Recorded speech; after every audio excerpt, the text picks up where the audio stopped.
Bem, bom dia a todos, alunos do Direito Processual Penal 1. E hoje, dando continuidade ao nosso conteúdo programático, hoje vamos falar de algumas instituições,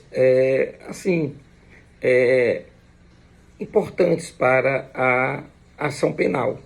Então, vamos falar hoje sobre denúncia e queixa, vamos falar sobre prescrição, decadência, perempção, renúncia, perdão, ação civil ex delito.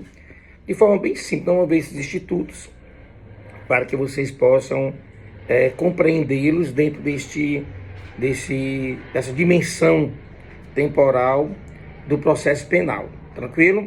Lembrar também que hoje é a nossa última aula antes da prova. Próxima semana nós teremos a nossa prova. Tranquilos até aí? Tá bom? Então, vamos dar agora início à nossa aula. E vou postar ainda hoje. Hoje é domingo, amanhã eu estarei postando. Não, para estar postando ainda hoje, para amanhã amanhã vocês assistirem a aula e, enfim, estudarem, discutir, para que nós possamos discuti-los na segunda noite. Tranquilo até aí? Pois bem, então vamos lá. Então, falar sobre hoje a denúncia e queixa, iniciar com a denúncia ou queixa, tranquilo? Obviamente que há diferença entre elas, vamos já diferenciar, mas vamos falar ela como de forma genérica, né? Tendo em vista que ambas, tanto a queixa-crime como a denúncia, ela vai ser a primeira manifestação da acusação em um processo penal, onde ali o representante do Ministério Público ou o representante do ofendido demonstra ali provas de materialidade de um ilícito penal, bem como pelo menos um bom conjunto indiciatório de autoria, tá certo? E ali pede a condenação do propenso autor ou acusado. Então, definindo, queixa-crime ou denúncia seria a primeira manifestação da acusação, onde demonstra-se um conjunto probatório de materialidade criminal, bem como um bom indício ou um bom conjunto indiciatório de autoria. E, ao final, pugna-se pela condenação do autor. Tranquilo? Até aí? Então, tanto a queixa-crime como a denúncia são peças exordiais ou petições iniciais do processo penal. Tá certo? Tranquilo? Então, quais são os requisitos para uma denúncia ou queixa-crime? Está lá no artigo 41. Tranquilo? Então, tem que ter uma exposição fática, onde se compõe o comportamento de alguém, do acusado, dentro de itens caracterizadores de um crime, tá bom? Vai ter todas as circunstâncias. Se for algo muito resumido, se for algo muito parco, consequentemente, essa denúncia ou queixa poderá ser tida como inépida. Tranquilo? Segundo, a qualificação do acusado. Ali tem que estar ali todo o estado civil, tá bom, professor? Mas nós não sabemos quem é o acusado, mas pelo menos tem que ter ali alguma informação que possa fazer com que nós possamos identificar quem é o praticante do ato, né? Sinais que podem identificá-lo de modo a individualizá-lo. Geralmente, o bom é que nós tenhamos, obviamente, toda a qualificação, mas às vezes as coisas não são dessa forma.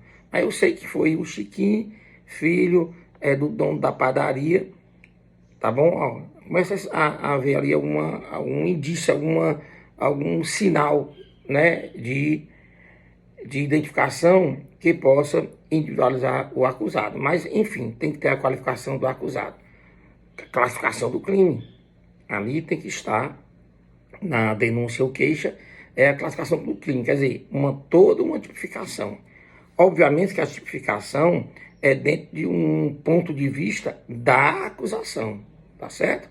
Pessoal, se durante o decorrer da instrução detectasse uma qualificadora ou uma desclassificação, enfim, isso no decorrer da instrução pode haver o que nós denominamos dos fenômenos tanto do emendatio libelli, quer dizer, você emenda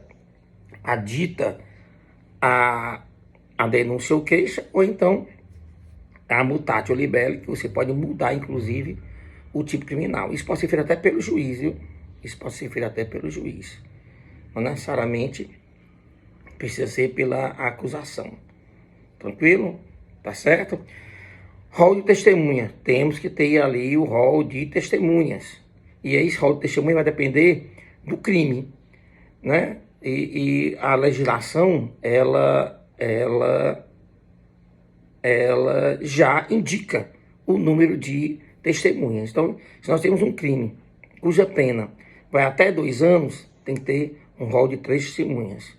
Acima de 2 anos, chegando até 4 anos, 5 testemunhas.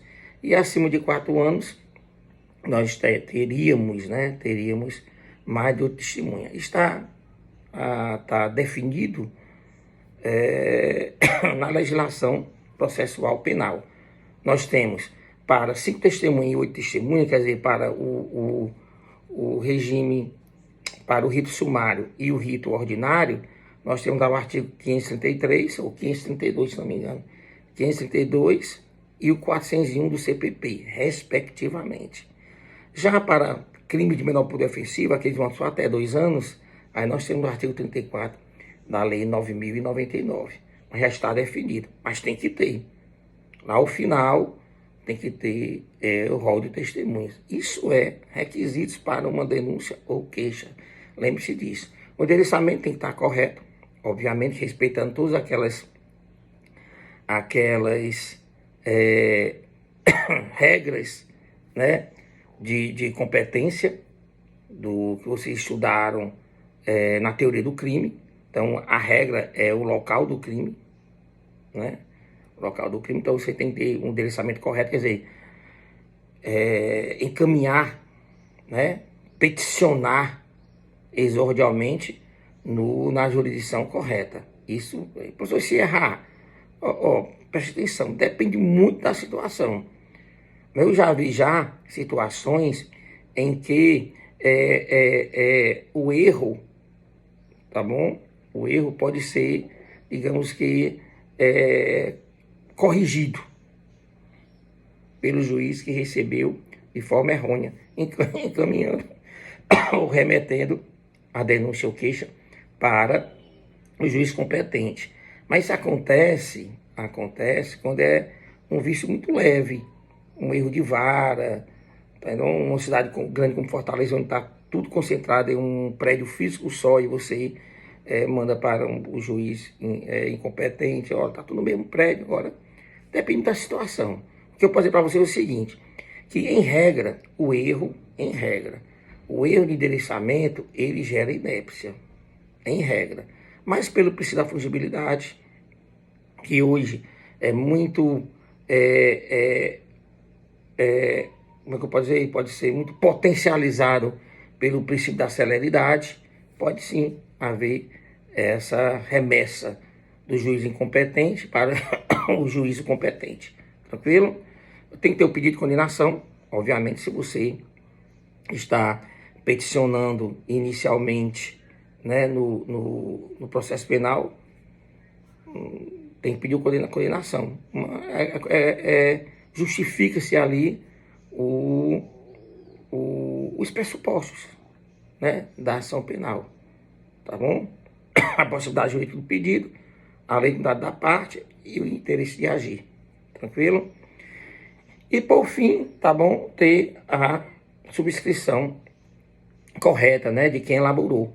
Obviamente que o advogado, se for uma queixa-crime, o advogado vai ter ali uma petição inicial essa, aliás, uma procuração essa com poderes especiais, E ali ele tem, sim, demonstrar a sua capacidade postulatória através da sua subscrição, tá bom? A falta de subscrição não impede o recebimento, tá bom? Desde que possa ser aferida, né, por outro meio. Eu já vi juiz solicitar ao advogado a subscrição. O advogado mandou, né, a petição, mas esqueceu de assinar. Ou juntou, né, esqueceu de assinar. Hoje fica um pouco mais difícil, hoje quando a gente faz isso por meio eletrônico, ele já pede a assinatura. Automaticamente a assinatura virtual, a assinatura certificação digital. Antigamente acontecia, tá bom? Aí é só intimar o advogado para que ele venha para assinar, tranquilo? Obviamente, encontrando, ela não vai ser recebida. Nós tivemos agora, inclusive, vocês lembram que agora nós tivemos um ADIM, né? Um ADIM onde o ministro do STF não aceitou a ADIM porque estava assinada só pelo chefe do Poder Executivo, tranquilo? Obviamente que pode ser proposta por ele, obviamente está na Constituição, que é uma das autoridades que por si só pode requerer, né, ou propor uma ação direta de inconstitucionalidade, mas necessário se faz a capacidade postulatória, tranquilo? Até aí, da mesma forma, tranquilo? Professor, quais são as causas de rejeição da denúncia? Nós vimos o artigo 41, que seriam os requisitos. As causas de rejeição da denúncia estariam previstas no 395, tá bom? No 395. E aí ela pode ser rejeitada por 3 motivos, tá bom? Primeiro, a inépcia da inicial, ou a inépcia da denúncia ou queixa, que nada mais seria do que a falta de um dos requisitos do 41 que eu já falei para vocês, tá bom? Um dos requisitos do artigo 41 que eu já falei para vocês. Faltou um deles, ou 2 deles, ou mais do que eles, seria inépta, tranquilo? Segundo, a falta de pressupostos processuais, aqueles que nós já sabemos, né? A possibilidade jurídica do pedido, a legitimidade da parte e o interesse de agir. Se faltar um dos 3, nós já estudamos aqui de forma profunda, então a denúncia ou queixa poderá ser rejeitada. E terceiro, a justa causa, tá bom? Então, o que é a justa causa? Aqueles indícios mínimos, né? Eu não gosto de falar em indícios mínimos, eu gosto de falar de um bom conjunto indiciatório, seja de materialidade, seja de autoria, porque mínimo fica muito, né? É um conceito muito aberto. Então, às vezes, uma coisa muito irrisória é mínima. E aí, mas ela não daria suporte para o recebimento de uma denúncia. E, inclusive, hoje nós temos decisões do Supremo Tribunal Federal, recentes mesmo, que diz que em caso de dúvida, não prevalece o indúbio pro societar, mas prevaleceria o indúbio pro réu, que era uma tese que eu sempre discutia, né, em sala de aula e entre os meus pares, né, entre os meus colegas professores, tá bom? Eu era, digamos que, voto vencido, mas hoje está aí, né? Não tem sentido uma discussão entre indúbio pro réu e indúbio pro societar. Eu pergunto, onde é que está previsto em lei o indúbio pro réu? Aí está lá, tanto no processo penal como está na Constituição, o indúbio pro réu. E o indúbio pro societar não está em canto nenhum, nem na lei e nem na Constituição. Então, sim, não tinha sentido você primar ou fazer com que prevalecesse um princípio que não está previsto no nosso ordenamento jurídico, a não ser na doutrina e na jurisprudência, sobre um que está previsto, tá bom? Na lei. E nós sabemos que a lei, né, os princípios, a lei e os costumes, eles são fontes formais diretas do direito, essas são obrigatórias. Já as outras doutrinas de jurisprudência não são obrigatórias, não são obrigatórias. Então, era uma discussão que eu tinha. Hoje, graças a Deus, de uns 2 anos para cá, o STF, apesar de suas últimas decisões não serem tão coerentes com o ordenamento jurídico, mas esta parece estar sendo, tá bom? Mas aí são discussões, digamos, sobre uma determinada dimensão axiológica do direito. Então, deixemos para lá por enquanto, tá certo? Mas quem quiser um dia discutir ou passar, criar um artigo, alguma coisa sobre esse assunto, eu tenho um vasto material sobre esse assunto, tranquilo? Pois bem, então, como é que uma denúncia ou queixa poderá ser rejeitada? Então, se ela for inépcia, faltar qualquer um dos requisitos do 41, se ela não tiver todos os pressupostos da ação penal, né, que seria o interesse de agir, legitimidade da parte e possibilidade do pedido, ou faltar justa causa, que seria esse conjunto de indícios, ou conjunto, um bom conjunto probatório e ou indiciatório de materialidade e autoria, né, do crime. Tranquilo? Professor, a diferença, se eu poderia diferenciar denúncia de queixa, já que nós vimos todos esses requisitos que são necessários para ambos, tanto denúncia como queixa. As diferenças básicas é essa. Primeiro, a denúncia era uma petição inicial de uma ação penal pública. A queixa, crime, é uma petição inicial de uma ação penal privada. Tá bom? Segundo, aqui é promovido pelo Ministério Público. Aqui é promovido pelo ofendido ou seu representante legal. Tá vendo aí?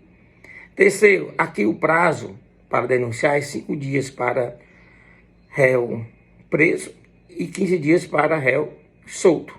Tá bom? A queixa, o prazo é de 6 meses após, em regra, né? Após o conhecimento do fato. Ou após o conhecimento da autoria, aliás, da autoria. Tá certo? Essas são as diferenças. Outra diferença básica. Na queixa, o Ministério Público poderá ditá-la até a sentença. Até a sentença ele poderá ditá-la. Já na queixa, não. Ele só pode aditar a queixa, o representante ou ofendido, até o prazo decadencial de 6 meses. Tá bom? Denúncia, prazo de 5 dias para réu preso, 15 solto. E a queixa é crime 6 meses, né, do conhecimento. E aditamento, a denúncia pode ser aditada até a sentença do juiz.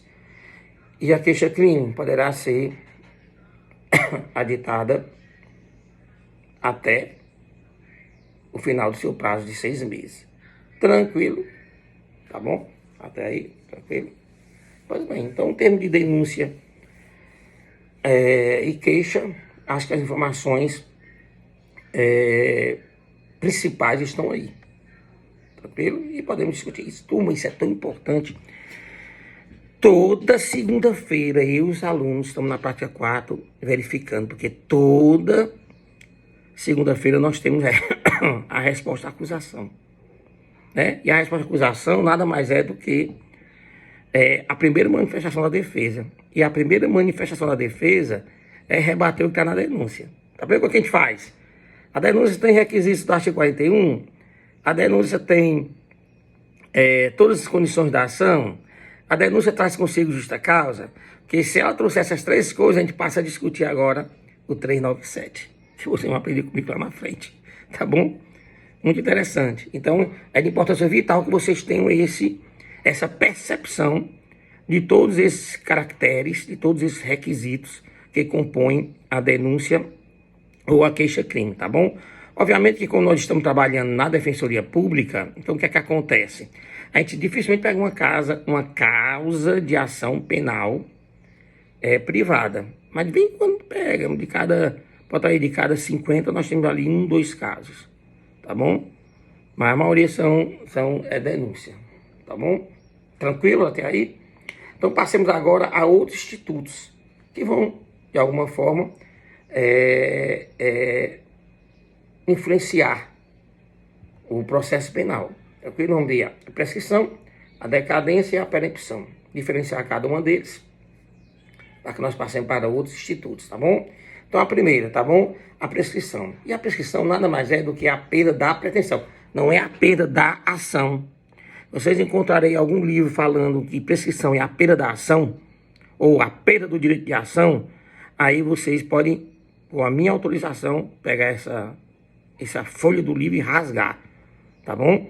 Porque o direito de ação você não perde, nunca vai perder, tá bom? O direito de ação é um direito subjetivo, potestativo e está na Constituição. Então não se perde, tá certo? Professor, mas se uma pessoa peticionar um direito já prescrito, a petição, né, a petição não vai ser aceita. Tem calma aí. Imaginemos que o juiz não perceba, né, esse fato prescritivo e a defesa não venha a reclamar. O que é que tu acha que vai acontecer? Né? Imaginemos que eu venha cobrar você uma dívida. Essa dívida já está prescrita, esta dívida já está prescrita. Aí eu entro com a petição. Né? Eu entro com a petição cobrando a dívida. O que é que vai fazer o juiz? O juiz vai observar. E prescrição, às vezes, prescrição não pode ser declarada de ofício. Ela não pode ser, não é preciso ser declarada de ofício pelo juiz. Então o juiz observa e aí convoca você para contestar. Por exemplo, na área civil, né? Contestar. E você não contesta. E você não contesta. O que é que acontece? Né? Ou você deixa a revelia. O que é que acontece? Tá vendo aí? Então, direito de ação não. Então, a prescrição, ela é o direito ou é a perda da pretensão. Tá bom? No caso da prescrição penal, quem tem o jus puniens é o Estado. Então, é o Estado que vai perder essa pretensão de punir. Então, se eu fosse definir prescrição, eu definiria como a perda da pretensão de punir pelo Estado, por não ter exercido em tempo legal hábil, tá bom? Então, ele tem um tempo hábil, esse tempo está previsto na lei, tranquilo? E uma vez não cumprido, obviamente que o Estado perderia essa pretensão, né, de punir, tá bom? Tanto acontece para crime de ação penal pública, como também vai acontecer para crimes de ação penal privada, tá bom? Professor, tem algum crime que é imprescritível? Aqui no Brasil tem sim, tá bom? Tem sim. O crime de racismo é um crime imprescritível, então cuidado com isso, tá bom? E o outro é o de ações, né? Ações de grupos armados, sejam civis ou militares, contra a ordem constitucional. E o Estado democrático, né? Então, esses são os dois crimes. Primeiro, o crime de racismo, e o segundo são aqueles crimes denominados como ações armadas, né? Ações de grupos armados, sejam eles civis ou militares, contra a ordem constitucional ou Estado democrático de direito. Apenas dois crimes, tá certo? Imprescritíveis no Brasil. Tranquilo até aí. E, que mais me diz? Sim, eu posso dizer também que, professor, e qual é esse prazo prescricional? Está onde? O prazo prescricional vai estar no Código Penal, no artigo 109, tá bom? Artigo 109. Aí lá tem dizendo, elencando todos os prazos. Você já deve ter visto isso com a professora Semília, né? Até 12 anos, né? Aliás, acima de 12 anos é 20 anos. Acima de 8 anos, 16 anos, aí vai caindo, né? Vamos ver se eu encontro aqui o artigo, só pra gente lembrar. Código Penal. Código Penal. Pronto, 109. Ó, diz assim, ó. Enfim, vai prescrever em 20 anos se o máximo da pena é superior a 12.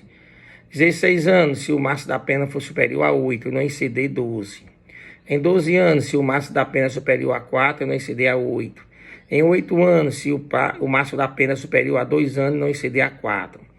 Em 4 anos, se o máximo da pena é igual a 1 ano ou sendo superior, não excede a 2.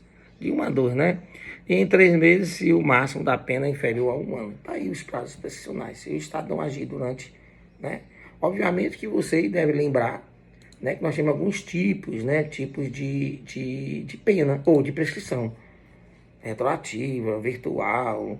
Então, deve lembrar todos esses institutos, tá certo? Porque às vezes essa contagem, ela é feita às vezes no somatório. E há discussões, quando inicia, na instalação do inquérito, é na denúncia, aí nós temos discussões, né? Obviamente que nós sempre vamos defender aquela que é melhor para o nosso cliente, quando nós somos da defesa. E nós vamos sempre escolher a pior para quando nós estivermos acusando.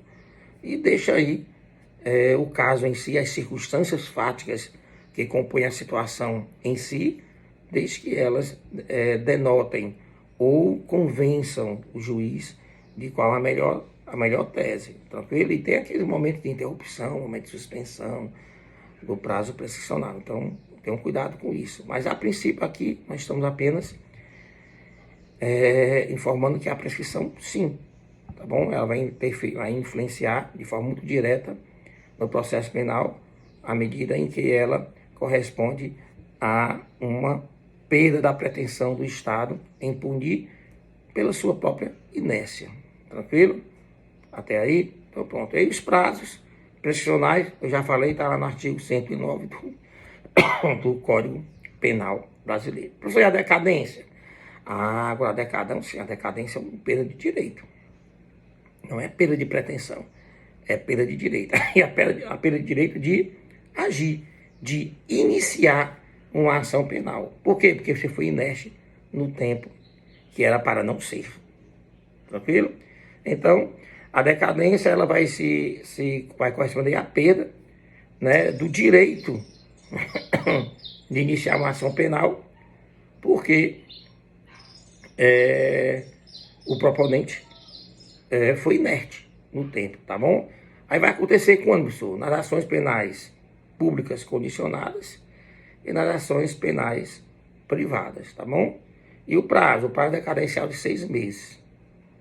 Então, a vítima é que tem ou que representar, ou que, através de um representante, propor a queixa-crime. E aí o prazo é 6 meses. 6 meses de quando? A regra, né, eu não vou adentrar profundamente, porque vocês já viram isso. Nós gastaríamos uma aula todinha para explicar todas as regras que se iniciam. Mas a regra é do conhecimento, né? A partir do conhecimento, nas ações penais privadas, do conhecimento da autoria. Essa é a regra, tá bom? Alguns outros não. Por exemplo, se o crime é de ação penal privada personalíssima, mas não vai contar do conhecimento, né? Vai contar da publicação de uma sentença judicial transitada em julgado. Vocês sabem que o crime de ação penal pública, ação penal privada personalista, só existe um crime, né? Que é o do artigo 236, que é quando a pessoa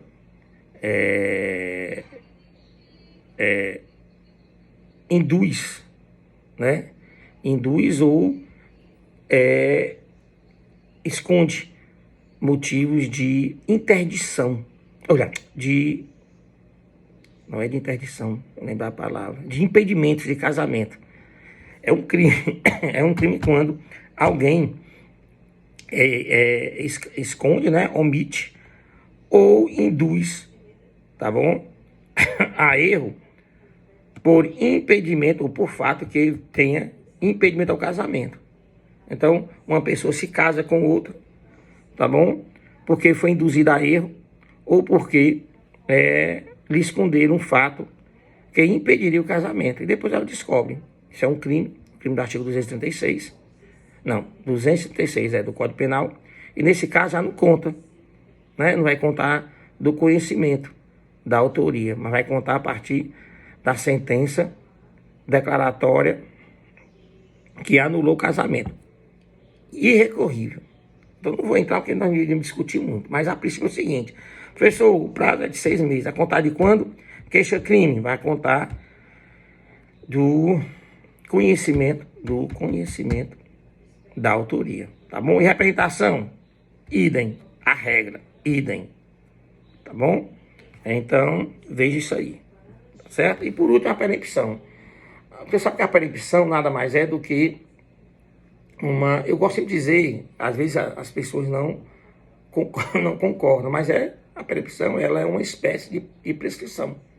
Tá bom? Então, você perde, né, a pretensão de prosseguir no processo. Por quê? Porque você foi inerte durante determinado ato. Eu tenho prazos a cumprir, e aí, se eu não cumprir dentro desse prazo, eu não tenho mais direito de prosseguir no processo. Um exemplo claro, por exemplo, é da apresentação das alegações finais numa ação penal privada. Numa ação penal privada, ao final, se porventura, né, a defesa ou a acusação não apresentar as alegações finais, dá-se como uma extinção de punibilidade. Uma extintiva de punibilidade. Né? Quer dizer, a pessoa não pode mais agir. Então, não é só uma percepção, mas uma percepção que causa até a extinção da punibilidade. Neste caso. Outros não, às vezes você deixa só de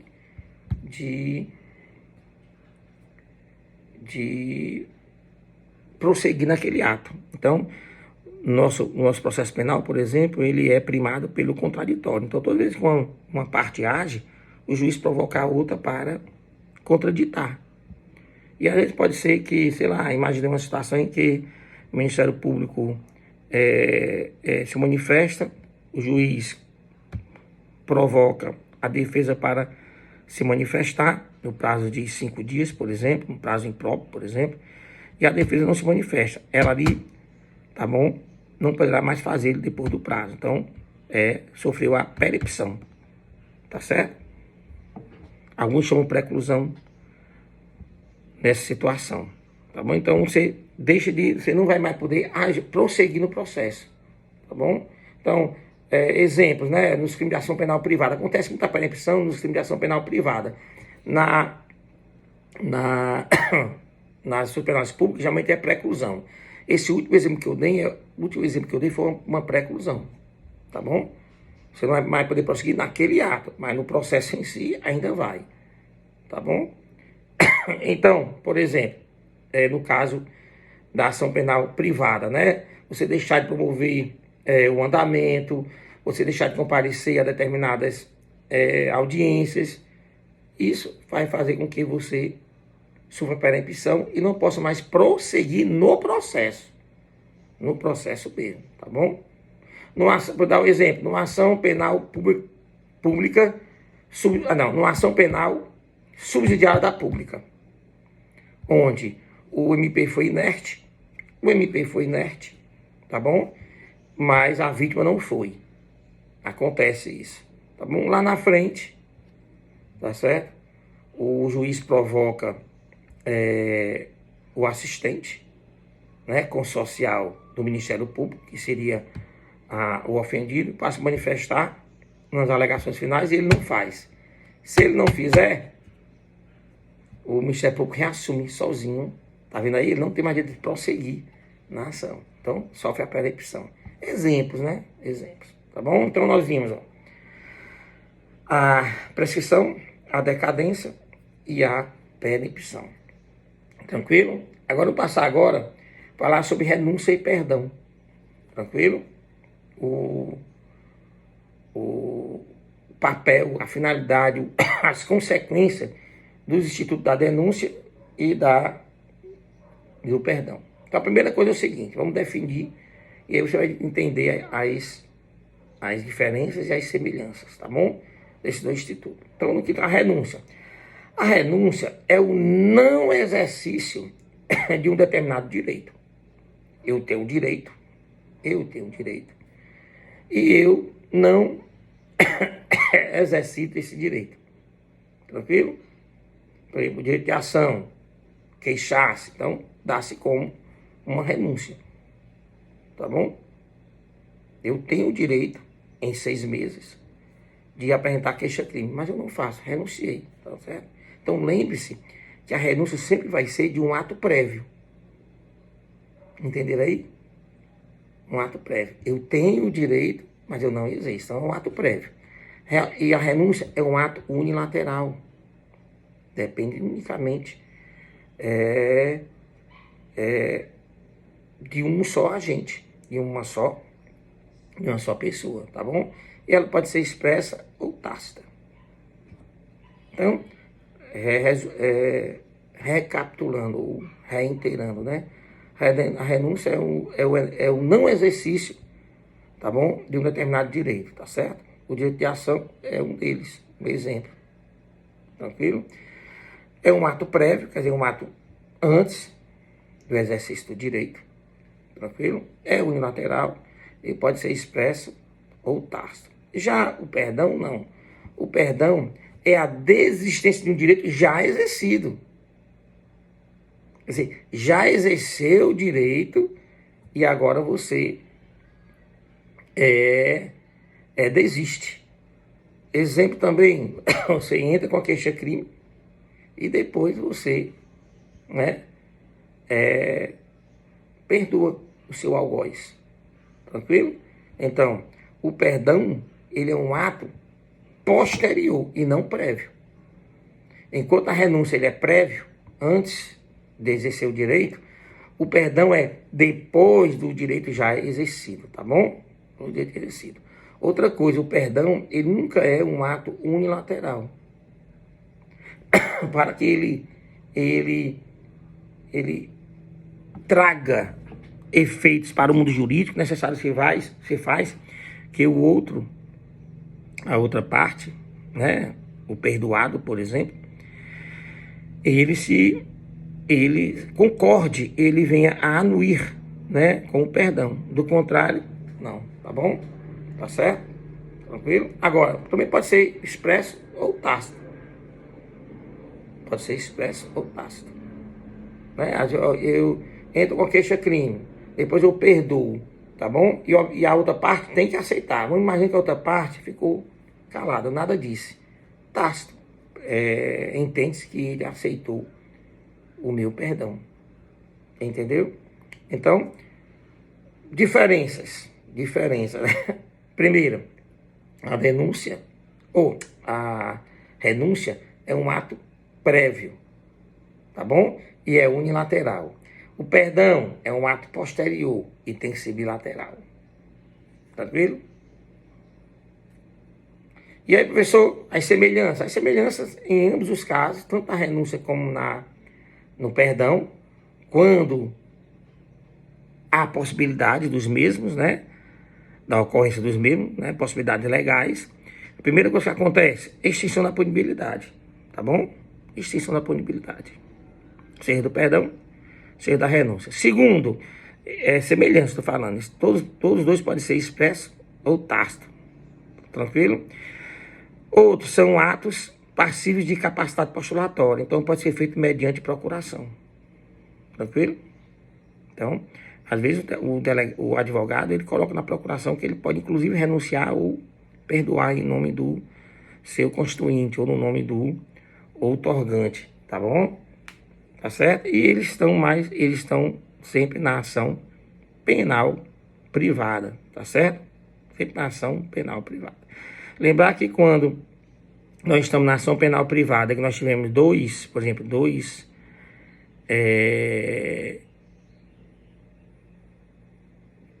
tivemos dois acusados, o perdão de um, tá bom? Incorre nos demais. Tranquilo? Incorre nos demais. Pelo menos essa é a regra. Tem exceções? Tem. Vamos ver lá na frente. Tranquilo até aí? Então nós vimos, hoje, olha o que nós vimos hoje, Nós vimos denúncia ou queixa, nós vimos requisitos da denúncia, nós vimos os casos de rejeição da denúncia, nós vimos a diferença de denúncia e queixa, nós vimos prescrição, decadência, percepção, renúncia e perdão. Tá bom? Então, acho que vou encerrar aqui. Professor, eu ia falar sobre a ação civil ex delito. Eu ia falar, mas ela é um pouquinho mais extensa. E eu vou deixar ela para que nós possamos cobrá-la na segunda AP. Tranquilo? Então, a nossa próxima aula, após a primeira AP, vai ser falar sobre ação civil ex delito. Tranquilo? Se cuidem. E amanhã nós nos encontraremos para discutirmos sobre esse material. Então, uma aula aí de 40 minutos só. E eu tô com a garganta meio... Deve ter notado, né, vocês? Eu tô com a garganta meio chata. Aí eu falo e fico tossindo de vez em quando. Se cuida aí.